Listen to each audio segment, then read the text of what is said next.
It was Christmas Eve, 1945. The Sodder family home in Fayetteville, West Virginia, was alive with festive cheer.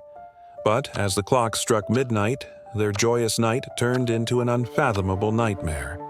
A fire engulfed their home, and what followed became one of the most chilling, unsolved mysteries in American history. To this day, the case remains a compelling reminder of how quickly joy can turn to tragedy and how some questions may never find answers.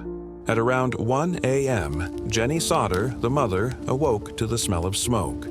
Flames rapidly spread through the home, waking her husband, George, and 4 of their children. In the chaos, frantic cries filled the air as the children screamed for help. The crackling of the fire grew louder, drowning out their voices.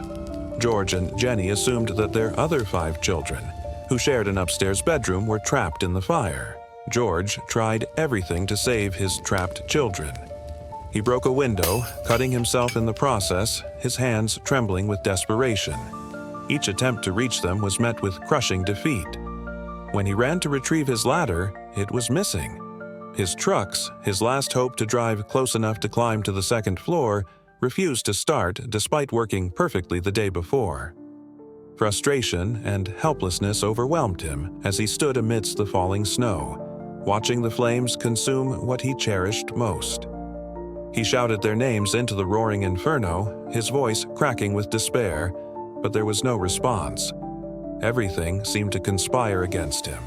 By dawn, the house had been reduced to smoldering ashes. Authorities declared that the 5 missing children had perished in the fire, but as the family sifted through the rubble, they found no trace of bones or remains. The Sodders began to suspect that their children had not died in the fire but had been abducted. The Sodders' suspicions grew as strange details emerged. A witness claimed to have seen a man watching the house from his car days before the fire, his expression unreadable, as though studying the family. Another individual reported seeing the missing children in a passing car during the blaze, their faces pressed against the windows, wide-eyed and terrified. Even more bizarrely, weeks later, a woman in Charleston swore she saw them at a motel, accompanied by unfamiliar adults who kept them close and seemed nervous. These chilling accounts only deepened the mystery. Determined to find answers, George and Jenny erected a billboard along a highway, pleading for information about their children. Their search spanned decades, involving private investigators and endless dead ends, but they never gave up hope. Theories about the Sodder children's disappearance abound. Some believe they were kidnapped by the mafia, as George had outspoken views against Mussolini and Italian fascism.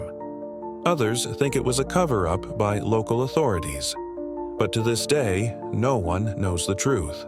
In 1968, Jenny received a photograph in the mail. It showed a young man who bore a striking resemblance to her son, Louis, one of the missing children. On the back of the photograph, a cryptic note was scrawled, "Louis Sodder. I love Brother Frankie. Ill boys. A 90132." The meaning of these words remains a mystery. Despite efforts to trace its origins, no answers came forth, leaving the family with more questions than answers. The disappearance of the Sodder children remains one of the most haunting, unsolved mysteries in history. The questions linger, the pain endures, and the truth, whatever it may be, continues to elude us.